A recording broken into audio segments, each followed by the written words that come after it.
శివమహాపురాణం రుద్ర సంహిత సృష్టికాండలో 8th చాప్టర్లో 40 శ్లోకాల నుంచి ఎక్కడైతే ఆ పరబ్రహ్మ ఆ జ్యోతిర్మయ లింగం నుంచి తానే దర్శనాన్ని వీళ్ళిద్దరికీ ఇచ్చినప్పుడు ఎలా కనిపించాడు అంటే ఆ దివ్యమైన రూపం అన్నది ఈ అక్షరాలన్నీ కూడా తన యొక్క శరీరం మీద ప్రకటింపబడినట్టుగా ఒక్కొక్క స్థానంలో ఒక్కొక్క అక్షరం ఆ నుంచి అన్నీ కూడా ఆ హృదయం దగ్గర నుంచి ప్రతిదీ కూడా అన్ని అక్షరాలతో ముడిపడి ఉన్నది. అందుకే ఇక్కడ శబ్దమయమైన రూపము. ఏవం శబ్దమయం రూపం గుణస్య గుణాత్మనః దృష్ట్వా తముమయా సాధా కృతార్థో అభ్యున్మయా హరిహి. ఈ ప్రకారంగా నిర్గుణ అలాగే గుణస్వరూపంగా ఆయన పరమాత్మ అయిన శబ్దమయ రూపంగా ఎప్పుడైతే ప్రకటింపబడ్డాడో, పైగా ఎలాగా ఉమా సహితంగా, అంటే ఒక్కొక్క అక్షరానికి ఒక్కొక్క శక్తి. ఎలా అయితే ఖ అన్నది మామూలుగా అంటున్నాం, ఖ అంటే కొన్ని దీర్ఘస్వరాలు ఉన్నాయి, కొన్ని మామూలుగా హ్రస్వ అంటాము. అలా ప్రతిదానికి కూడా మళ్ళీ ఒక్కొక్కటి దాన్ని ఉచ్చరించే దాన్ని బట్టి కూడా నాభి నుంచి కొన్ని శబ్దాలు బయటకు వస్తుంటే ఒక శక్తి ఉంటేనే అది వస్తుంది. కొంతమంది మాట్లాడలేని వాళ్ళు ఉన్నారంటే ఏదో శక్తి అక్కడ లోపించిందనే కదా వాళ్ళు అది మాట్లాడలేకపోతున్నారు. నువ్వు మాట్లాడగలుగుతున్నావు అంటే ఒక శక్తి నీకు ఇచ్చాడు, దాన్ని నువ్వు దుర్వినియోగం చేయొచ్చు అన్న విచక్షణ ఉండాలి. మాటలే కదా, ట్యాక్స్ వేయట్లేదు, ఇష్టం వచ్చినట్టుగా మాట్లాడచ్చని మాట్లాడకూడదు. దానికి ఒక అర్థం పరమార్థం ఉంటే తప్పితే ఆనందానికి అంటే ఆనందం ఎక్కడుంది, ఎలా ఉంటే ఆనందంగా ఉంటామన్న విచక్షణ ఉండాలి. అందుకే యుక్త అయుక్త, ధర్మ అధర్మ అన్నీ తెలుసుకునే అవగాహనతో ఉండాలి. పుట్టుకతో ఏవీ రాదు, కానీ సాధనతో నువ్వు దీన్ని వృధా చేసుకోకూడదు. ఒక్కసారి కాలం నా చేతి నుంచి జారిపోయాక ఆ కాలం మళ్ళీ నేను వెనక్కి తెచ్చుకోలేనన్న అవగాహన ఉండాలి. ఎందుకంటే పరిమితి సమయానికి మనం వచ్చాము. ఆ పరిమితిలోనే ఉద్ధరింపబడే విధానంగా నేను నడుచుకోగలిగితేనే ఆ తెలుసుకునే ప్రయాస స్వల్పంగా చెయ్యగలిగినా సరే అది నాకు వృద్ధి సిద్ధి ఇస్తుంది అన్న భావనతో ఉండాలి. అందుకే ఇక్కడ ఉమా సహితమైన ఆ పరమాత్మని ఈ శబ్దమయ రూపంలో చూసి నిర్గుణైనప్పటికీ కూడా గుణస్వరూపంగా శబ్దమయంగా ఇక్కడ ఎప్పుడైతే కనిపించాడో మేమిద్దరము కూడా శ్రీహరి నేను కూడా కృతార్థులమైపోయాము. ఏవం దృష్ట్వా మహేశానం శబ్ద బ్రహ్మాంతనుం శివం ప్రణమ్య చ మయా విష్ణు పునశ్చాపశ్య దుత్రవతః. ఈ ప్రకారంగా శబ్దమయమైన ఆ శరీరధారి అయిన మహేశ్వరుడి దర్శనంతో నేను ఆ శ్రీహరి కూడా తరించిపోయానికి మళ్ళీ మళ్ళీ నమస్కరిస్తూని ఆయన వైపే చూస్తూ ఉండిపోయాము. ఉకార ప్రభవం మంత్రం కాల పంచాక్షర సంయుతం శబ్దస్ఫటిక సంకాశం శుభాష్టాత్రీశం చదక్షరం.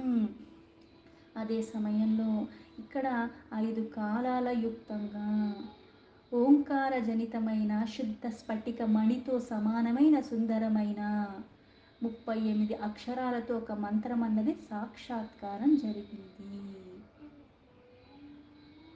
ఇక్కడ కాల అంటే 5 కాలాల యుక్తంగా, ఇక్కడ కాల అంటే సమయము.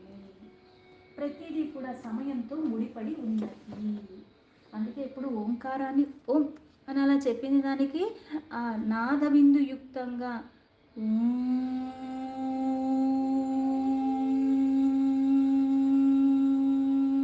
అంటే ఇది నువ్వు ఎంతలాగా శ్వాస నిలుపుకుంటూ చక్కగా దీర్ఘంగా చేస్తూ ఉంటావు. ఒక్కసారి చేసినా చాలు, 100 సార్లు జపమాలలు తిరిగేశానని చెప్పేసి మంత్రం తూతూ మంత్రలాగా చదవటం కాదు. అందుకే ఇక్కడ 5 కాలాలతో యుక్తంగా ఓంకారం అన్నది. పైగా ఒక కాలం అంటే ఎంత అంటే అది ఎంత సమయం అంటే దగ్గర దగ్గర 144 సెకండ్లు అంటారు. అంటే అది 2:30 నిమిషాలు. పైగా ఇక్కడ 5 కాలాలు అంటే ఒక 12 నిమిషాలు. మేధాకారామభుద్భూయ సర్వధర్మార్థ సాధకం గాయత్రీ ప్రభవం మంత్రం సహితం వశ్యకారకం. అలాగే మళ్ళీ సంపూర్ణంగా ధర్మార్థ సాధకంగా ఏవైతే పురుషార్థాలు అంటారు.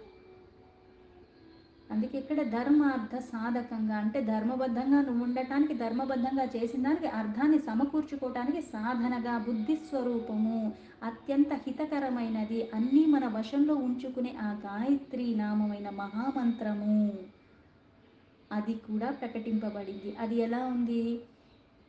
चतुर्विंशतिवर्णाढ्यं चतुष्कलामनुत्तमम् अथ పంచశతం మంత్రం కాలాష్టక సమాయుతం. ఈ గాయత్రి మంత్రం అన్నది 24 అక్షరాలతో కూడుకుని ఉన్నది.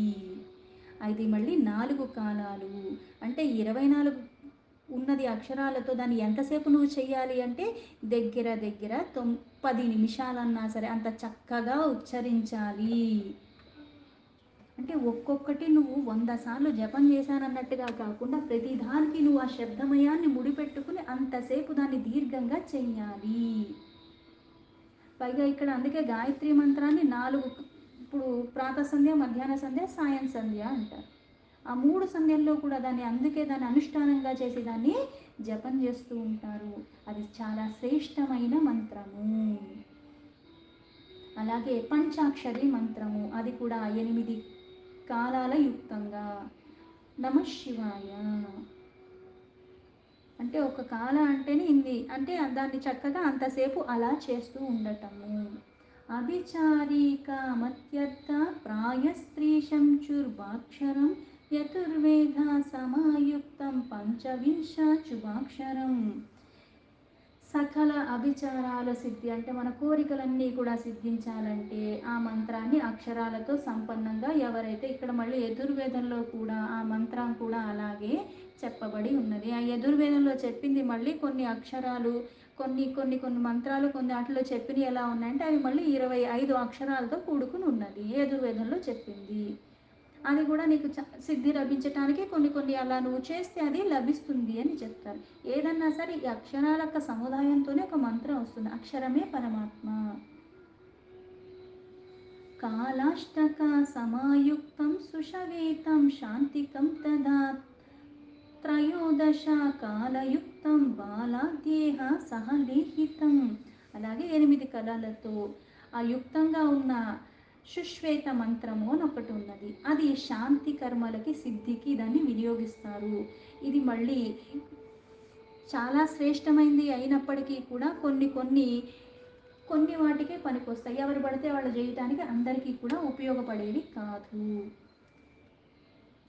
బభూవురస్యాచోత్పత్తి వృద్ధిం సంహార కారణం వర్ణ ఏకాధికాః షష్ఠిరస్య మంత్రవరస్యతు. అలాగే ఇక్కడ పిల్లలు కానీ ముసలివాళ్ళు కానీ యవ్వనంలో ఉన్నా కానీ ఏ అవస్థలో ఉన్నవాళ్ళైనా సరే వాళ్ళ శక్తి కొలది, వాళ్ళు ఉన్న ధర్మానికి కొలది, ఆ వర్ణానికి సంబంధించి నేను ఏదైతే చేసుకుంటున్నానో మనం చేసే పనులకి తగ్గట్టుగా అందుకే దాన్ని అనుసరించి దాన్ని మనము వినియోగించుకోవచ్చు. అలాగే చాలా ఉన్నాయి. అంటే ఇప్పుడు మొత్తం ఈ అక్షరమాలతో కూడుకుని ఇన్ని అక్షరాలు ఉన్నాయి. మనకి 54 అక్షరాలు ఉన్నాయి.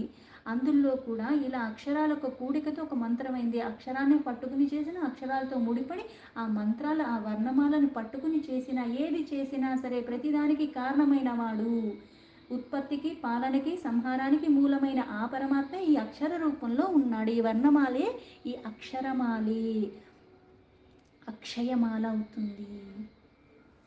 పునర్మృత్యుంజయం మంత్రం పంచాక్షరమతః పరం చింతామణిం తథా మంత్రం దక్షిణామూర్తి సంజ్ఞకం. ఇలా ఇవన్నీ కాకుండా ఆ విష్ణు మళ్ళీ మృత్యుంజయ మంత్రము, పంచాక్షర మంత్రము, చింతామణి మంత్రము, అలాగే దక్షిణామూర్తి మంత్రము ఇవన్నిటితో కూడా అంటే ఆ పరమాత్మకి పరమ భక్తితో ఆయన అలాగా అవన్నీ ఉచ్చరిస్తూ ఉన్నాడు. ఆ చింతామణి మంత్రం అన్నది కూడా చాలా అంటే ప్రతి ఒక్క మంత్రము కూడా చాలా గొప్పది. బీజ మంత్రాలతో కూడుకుని ఉన్నవి. దక్షిణామూర్తి మంత్రం కూడా చాలా ఇది పరమాత్మే అది పరమాత్మే. అందుకే దాన్ని మేధ అంటారు. మేధా దక్షిణామూర్తి స్తోత్రం అని కూడా వస్తుంది మనకి. ఎలా అయితే అందరికీ తెలిసిందే. పంచాక్షరి అంటే ఓం నమ శివాయ, మృత్యుంజయ అంటే అందరికీ తెలుసు. ఓం త్రయంబకం యజామహే సుగంధిం అన్నది మనం నిత్యం చదువుతూ ఉంటాం. కానీ దాన్ని నిజంగా ఆ భావనతో చదువుతున్నామా? అలాగే దక్షిణామూర్తి అంటే సులభంగా ఓం నమో భగవతే దక్షిణామూర్తయే మహం మేధాం ప్రయచ్చ స్వాహ అంట. ఇది కూడా ఆ మంత్రమే. అలాగా అన్ని మంత్రాలతో కూడుకుని ఆ విష్ణు ఆ పరమాత్మ చింతనలో ఉన్నాడు. తతస్తత్వామసిత్యుక్తం మహావాక్యం तस्य च పంచమంత్రాస్తథా లబ్ధ్వా జజాప భగవన్ హరిః. దీని తర్వాత కూడా ఆ విష్ణు శంకరుడి యొక్క తత్వమసి అంటే అది నేనే. ఇక్కడ వేదాల్లో ఏవైతే చాలా స్పష్టంగా ఎలా అయితే అహం బ్రహ్మాసి అని, తత్వమసి అంటే అది నేనే, అలాగే అయమాత్మ బ్రహ్మ అని, ఇవన్నీ వేదాలమయంగా చేసినవి ఉపదేశాలు, ఇవన్నీ మహావాక్యాలు అంటారు. ఎందుకు మహావాక్యాలు అంటే ఓంకార రూపంలో ఉన్నది ఆ పరమాత్మే. సృష్టికి స్థితికి అన్నిటికీ మూలమైన వాడు, అలాగే లయం చేయటానికి కూడా మూలమైనవాడు. ఈ ప్రణవమే లోకమంతా ఉన్నది, ఆ ప్రణవమంతమే విస్తరింపి ఉన్నది, అదే పరమాత్మ సర్వవ్యాపి. అందుకే లోకంలో ఇక్కడ అన్నీ కూడా ఉన్నది ఒక్కటి, ఆ పరమాత్మ ఒక్కటి. అది అనుభవంలోకి తెచ్చుకోవాలి. నువ్వు ఎక్కడున్నావు అంటే పరమాత్మలోనే ఉన్నావు. పరమాత్మ కానిది లేనిది ఏదీ లేదు. ఓంకారమే ఆ పరమాత్మ, సమస్తము పరమాత్మయే. అందుకే లోకం యావత్తు ఓంకారము, గతించిపోయేది వచ్చేది ఉన్నది అన్నీ ఓంకారమే. త్రికాలాలలో అవస్థల్లో అన్నిటిలో కూడా ఉన్నది అది ఆ పరమాత్మయే, పరమంగా ఉన్నాడు. అందుకే ఇక్కడ ఆ మహావాక్యాన్ని చెప్తూ ఉత్తమైన ఆ పంచమంత్రాన్ని కూడా ఆ శ్రీహరి వాటిని జపం చేస్తూ ఉండిపోయాడు. అక్కడ ఆయనే ఈయనైనప్పుడు తానే మళ్ళీ జపం ఎందుకు చేయాలి అంటే ఒక మార్గాన్ని నిర్దేశిస్తున్నాడు. ఎందుకు? ఏది నువ్వు పట్టుకుని ఏది నువ్వు చేస్తే ఉద్ధరింపబడతావు. వాసనలతో ఉన్నాము, వికారాలతో ఉన్నాము కాబట్టి అజ్ఞానంలో ఉన్నాము. జ్ఞానం శూన్యమైపోయింది. అది తెలుసుకునే ప్రయాస చేసేలాగా ఒకళ్ళు చేసి చూసి ఒకళ్ళు చెప్తే కానీ దాన్ని పట్టుకోవటానికి కూడా మన మనసు అంగీకరించదు. అందుకని లీలగా చెప్తున్నాడు. తానే మళ్ళీ ఆ మంత్రాన్ని జపం చేస్తూ ఉన్నట్టుగా. అథ దృష్ట్వా కాలవర్ణ మృగయజుః సామరూపిణం ఈశానమీశ ముకుటం పురుషాఖ్యం పురాతనం. అలాగే ఇక్కడ ఏవైతే పురాతనమైన వాడు అంటే అన్నిటికీ మూలమైన పరమాత్మ తానే మళ్ళీ తన నుంచి తానే ఉద్భవింపజేసుకుని మళ్ళీ తన నుంచి తానే ఉద్భవించి ఇంకో రూపాన్ని తెచ్చుకుని మళ్ళీ తానే వివాదం చేసుకున్నట్టుగా, తానే మళ్ళీ సృష్టి చేస్తున్నట్టుగా, తానే ఒక బీజం రూపంలో మళ్ళీ యోనిలోకి వెళ్ళి మళ్ళీ అనేకమైనట్టుగా ఆ పిండం నుంచే ఉద్భవించినట్టుగా మళ్ళీ దీని నుంచి సృష్టి కొనసాగించినట్టుగా ఈ ప్రక్రియ అన్నది ఎప్పుడూ జరుగుతూనే ఉన్నది. అందుకే దీని తర్వాత రుక్కు, యజురు, సామవేద ఇవన్నీ కూడా అన్ని కాలాల యుక్తంగా ఈశాన అంటే ఈశ్వరుడు, పైగా ఆయన ఒక మకుటంలాగా పురాతనమైన వాడు. అంటే ఇవన్నీ వేదమయమైనవి ఎక్కడున్నాయంటే పరమాత్మ గురించే చెప్తున్నాయి. అదే వేదమే పరమాత్మ. పైగా ఈ పరమాత్మ ఎవరు అంటే పురాతనుడు, అంటే అందరికన్నా మూలం ఉన్నవాడు. అందుకని చాలా పురాతనమైన వాడు, ఆది నుంచి ఉంటున్నవాడు. పైగా అఘోర హృదయము, మనోహరంగా ఉంటున్నాడు. అఘోర హృదయం హృద్యం సర్వగుహ్యం సదాశివం వామపాదం మహాదేవం మహాభోగీంద్రభూషణం. ఈ తాండవ నృత్యాది అఘోర రూపంలో చాలా మనోహరంగా ఉంటున్నాడు. పైగా ఈ అఘోర రూపం ఇంతకు ముందు చెప్పినట్టుగా ఎలా ఉంది అంటే చాలా నల్లగా ఉంది. ఏవైతే 5 రూపాలు చెప్పారు, 5 రూపాల్లో ఈయన అఘోర రూపంలో ఎలా ఉన్నాడంటే కటిక చీకటిలా ఉన్నట్టుగా ఉన్నాడు. ఆ చీకటి రూపంలో నలుపుగా ఉన్నది తానే, మళ్ళీ ఈశాన రూపంలో స్ఫటిక వర్ణంలో ఉన్నది తానే, అలాగే మళ్ళీ రక్తవర్ణంలో ఉన్నది తానే, శ్వేతవర్ణంలో ఉన్నది తానే, మళ్ళీ హిరణ్మయ పసుపు రంగులో ఉన్నది తానే, అన్ని వర్ణాలు తానే. అందుకే సదాశివ. పైగా ఎక్కడున్నాడు? సర్వము ఉన్నాడు. అందుకే సర్వగుహ్య అంటే లోపల ఉన్నది తానే, బయట ఉన్నది తానే, సదా ఉన్నది ఆ పరమాత్మ ఒక్కడే. తాండవ నృత్యాది ఈ కాలాలలో వామపాదములాగా అవస్థితమై ఎప్పుడూ ఉంటూనే ఉన్నాడు. అంటే ఇప్పుడు తాండవ నృత్యం చేస్తూ నటరాజు ఒక పాదం మీదే ఉంటాడు, ఇంకో పాదం ఎప్పుడు ఎత్తే ఉంటుంది. విశ్వతః పాదవంతం తం విశ్వతో అక్షీకరం శివం బ్రాహ్మణోధిపతిం సర్గస్థితి సంహార కారణం. ఆ ఓంకార రూపంలో ఉన్న ఆ పరమాత్మయే, మూడుగా ఉన్న ఆ పరమాత్మయే సృష్టి చేస్తుంది తానే, పోషణ చేస్తుంది తానే, లయం చేస్తుంది తానే. అందుకే హృదయంలో అఘోరంగా ఉన్నాడంటే చీకట్లో ఉన్నాడు. నీకు ఎప్పుడు హృదయంలో వెలుగులు వస్తాయి? స్ఫటికమైన ఆ జ్యోతిర్మయ లింగం నీలో ఉద్భవించినప్పుడు, జ్ఞాన వికసన జరిగినప్పుడు, ఈ మాయామోహాలు విడినప్పుడు అంధకారం తొలగిపోతుంది. అందుకే హృదయంలోనే ఉన్నాడు, ఆత్మరూపంలో ఉన్నాడు, కానీ నువ్వు తెలుసుకోలేని స్థితిలో ఉన్నావు. అందుకే ఆయన సౌమ్యంగా అక్కడే ఉన్నాడు, దర్శిస్తూ ఉన్నాడు, సర్వానికి సాక్షిగా. అందుకే గోప్యంగా ఉన్నాడు ఆ సదాశివుడు. ఉన్నాడు కాబట్టి నువ్వు ఇంకా ఉన్నావు. ఇక్కడ ఆ చరణాలు చాలా మనోహరమైనవి. అందుకే సర్వోత్కృష్టమైన దైవము. పైగా భోగాలకి, ఇంద్రియాలకి, ప్రతిదానికి కారణమైన ఈ శరీరంలో తను ఉన్నాడు కాబట్టి అవన్నీ నీకు పనిచేస్తున్నాయి. విశ్వమంతా ఉన్నది తానే. అలాగే తానే మళ్ళీ ఆ సర్పరాజుగా ఉన్న వాటిని మళ్ళీ ఆభూషణాలు కూడా అన్నిటినీ ధరించి ఉన్నవాడు.